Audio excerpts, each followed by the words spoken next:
balik ko sa ano, grade 10 music. Pag sinabi natin 20th century music, it is a the movement wherein yung musical composers went beyond the classical and romantic era that they made a they went out of the normal making of music into something na very unique in that particular musical movement. Ito yung mga impressionism, ito yung mga expressionism, ito yung tawag ito, neoclassical, ito yung avant-garde, ito yung music concrete, ito yung electronic music, ito yung abin dulo, ito yung chance music. So ito yung naging style ng 20th century. Umakla sila dun sa may parang normal way of making music. Simulan natin sa impressionism music. From it is the earliest but concrete forms declaring that entry of 20th century music was known as impressionism. Yung impressionism galing sa painting ni Claude Monet na Impression Sunrise. Ito yung French movement that late in the 19th century to the early 20th century. Extensive use of colors, tree effects, vague melodies, innovative chords, and progression leading to mild dissonance. Ibig sabihin ng dissonance, yung parang masakit sa tenga, pero hindi naman ganun kasakit. Pero kasi pag pinakinggan mo yung music ni Claude Debussy. Si Claude Debussy, pag pinakinggan mo yung, ano ba yung sa kanya? Ano ba yung tugtog niya? Kalimutan ko na tuloy. Claire de Lune. Yan. Yung Claire de Lune, pag sinabi natin impressionism, it talks about the impression you made in that particular time scenario. Okay? So pag narinig mo yung Claire de Lune, parang hindi mo alam, parang nakikinig ka ng radyo sa hapon na palubog na yung araw, alas 4 ng hapon, palubog na yung araw, malapit na lumubog, tapos nakaupo ka, nagpapahinga ka, you're taking a coffee break out of your work. Yun yung extensive use of colors, vague melodies, innovative chords, and progression leading to mild dissonance. So, characteristic ng Impressionism music, they use the whole tone scale. Pag sinabi natin whole tone scale, ang sinasabi ng whole tone scale is, etong mga to, wait lang hindi ko makuha yung aking pen. Hindi ko makuha yung pen ko. Hindi ko makuha yung pen. Ayun, yung pen. Wait lang Yan. So, nagalaw ko tuloy yung ano. So, ito, tingnan nyo to whole step to So, ito whole step, whole step, whole step, whole step to C. Ito yung C. Ito yung C. So, pag sinabi natin whole step, yung do, tsaka re, whole step yan. Yung re to mi, whole step din yan. Ang mi to fa, tinanggal nila. So, tinanggal nila yung fa. So, ang nangyari, yung fa is a half step. So, ang whole step niyan, tatalong ko 2 beses, edi fa sharp. So, ang whole step ng fa sharp, edi G sharp. Ang whole step ng G sharp is A sharp. Tapos, sunod na is C. So, na nangyari. Kasi A tapos B na to B. Okay? Ngayon, pagdating sa dulo naman, so D flat. D flat, anong whole tone ng D flat? Di E flat.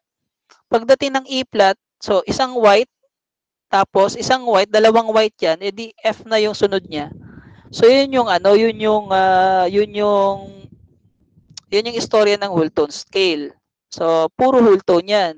So paano ba mapapainggan ng whole tone scale? Para kang pag ginagamit ito ng mga musical scorers sa mga drama, yung mga dating mga live, tapos alam mo pag dream sequence, pag narinig mo na yung tunog na whole tone scale, parang may dream sequence na kasama.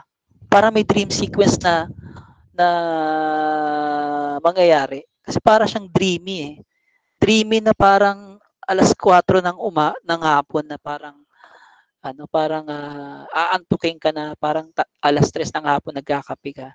So, in terms of harmony, nagkakaroon ng overlapping. So overlapping kasi nga hindi na normal yung chords eh. So ano ba ang normal C? So do mi sol. So dito do mi fa sharp. Parang ganun ang mangyayari. So kakaiba na yung kakaiba na yung chords niya. Chords din na ba definite order? Walang definite order. Tapos yung harmonic vagueness, ibang-iba na rin. Impressionistic work centered on the nature and beauty and lightness and brilliance. Sabi sabihin, ibang-iba na yung itsura niya, ibang-iba yung tunog niya. Pag narinig mo yung, painggan nyo yung Claire de Lune, ay painggan nyo talaga siya. Saka ibang-iba talaga pag pinakinggan nyo. Parang pag narinig mo, parang magkakaroon ka ng impression na parang hapon na hindi mo maintindihan eh. So expressionism is very different from the impressionism. From impression, naging express yours. Expressionism was originally borrowed from the visual art. Ito, borrow pa, visual art and literature. Artists created vivid pictures, distorting colors, unrealistic images, strong emotion. So, sabihin, they poured intense emotional expression to their music. Ito nga may kwento eh. May kwento about expressionism music. Si Arnold Schoenberg. Hindi ko na maalala kung anong theater house, anong oras. Basta, nagkaroon siya ng public performance. Pumasok yung mga tao sa theater house. And then, sabi doon, yung mga audience, halos mapagod sa stress. Kasi nga, kakapanginig doon sa music ni Schoenberg, halos mapagod sila.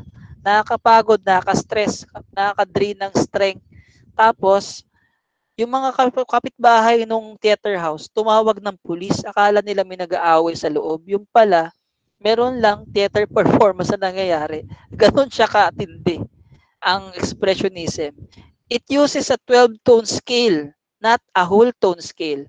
So, ibig sabihin, 12-tone scale is gagamitin mo yung 12 chromatic scale. Sabihin, C, C sharp, itong D sharp, F, F sharp. Kanina, whole tone.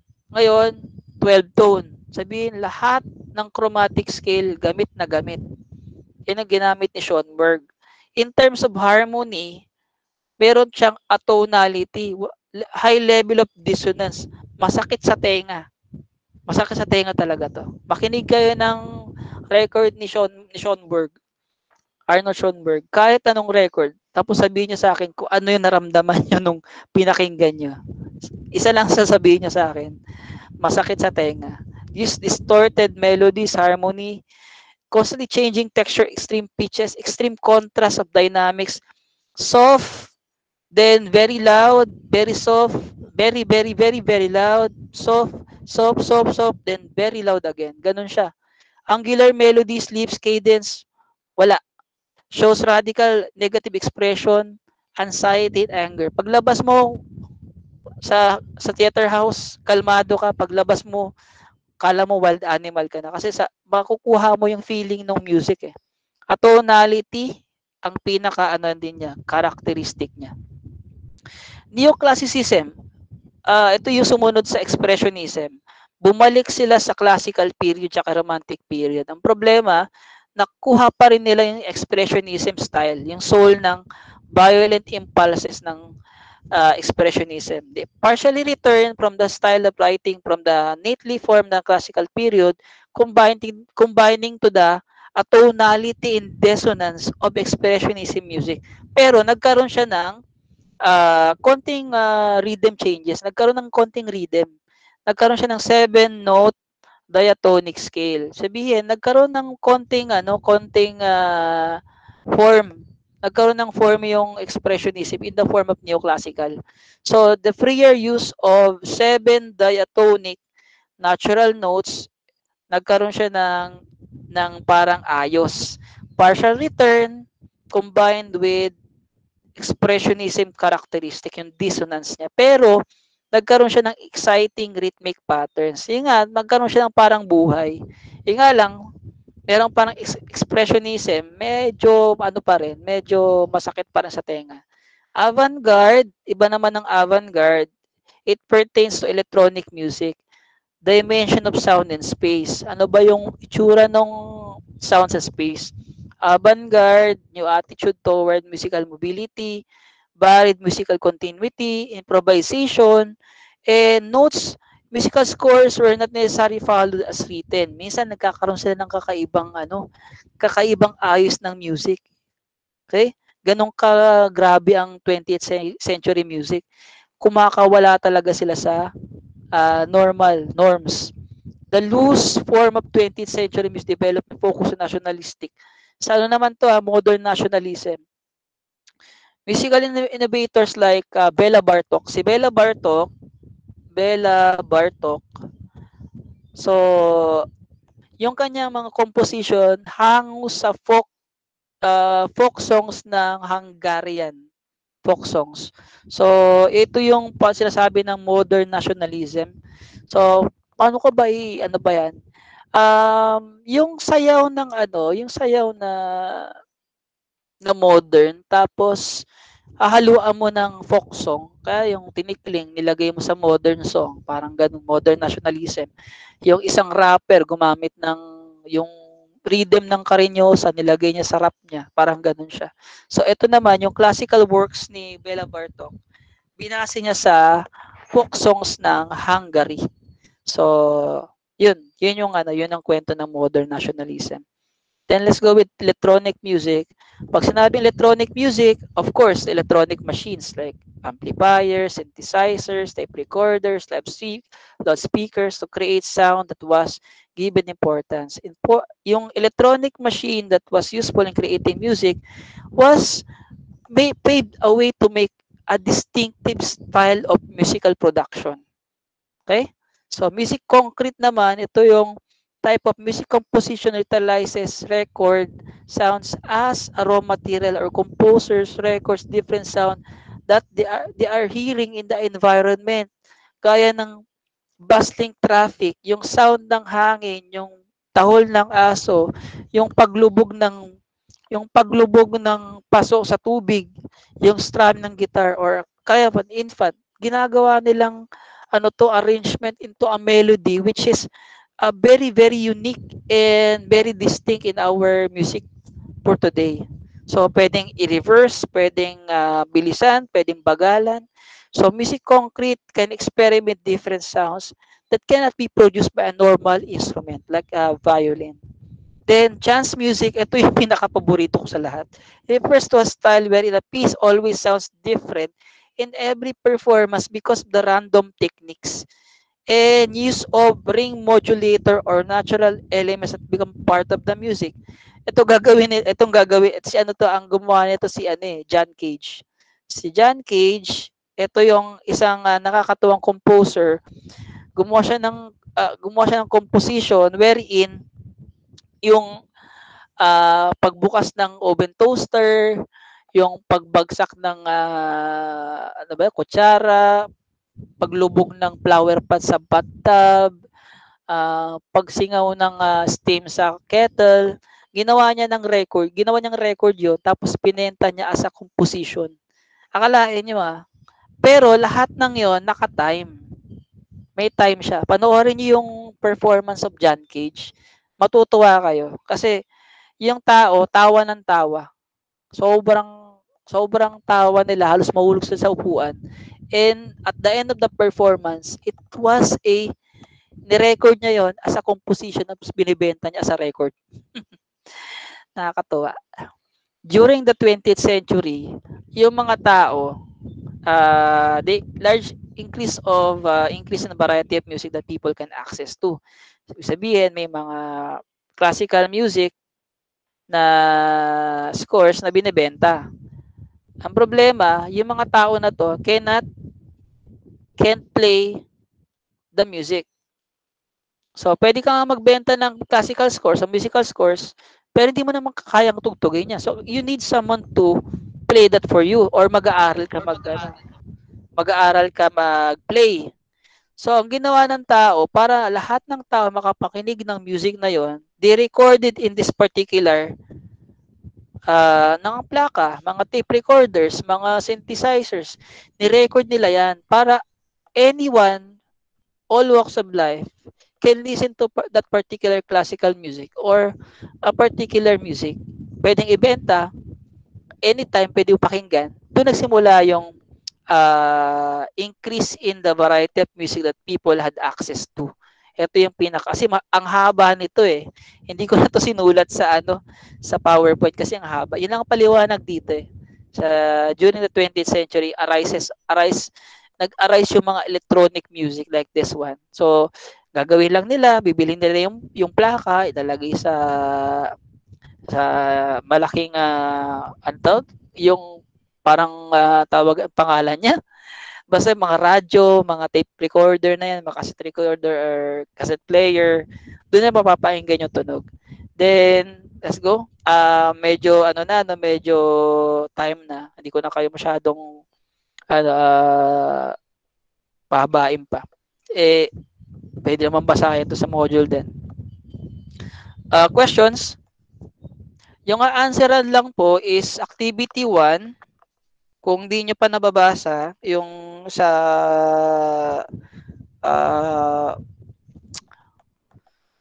Google Forms natin sa week 1 sa Google Classroom, ang answeran lang po is activity 1 and activity 2. Yung arts, hold nyo muna until I give the I gave the activity, the new activity. Kasi ang alam ko lang doon sa dalawang activity lang, painting lang tsaka activity. Okay? Wait lang. Tanong.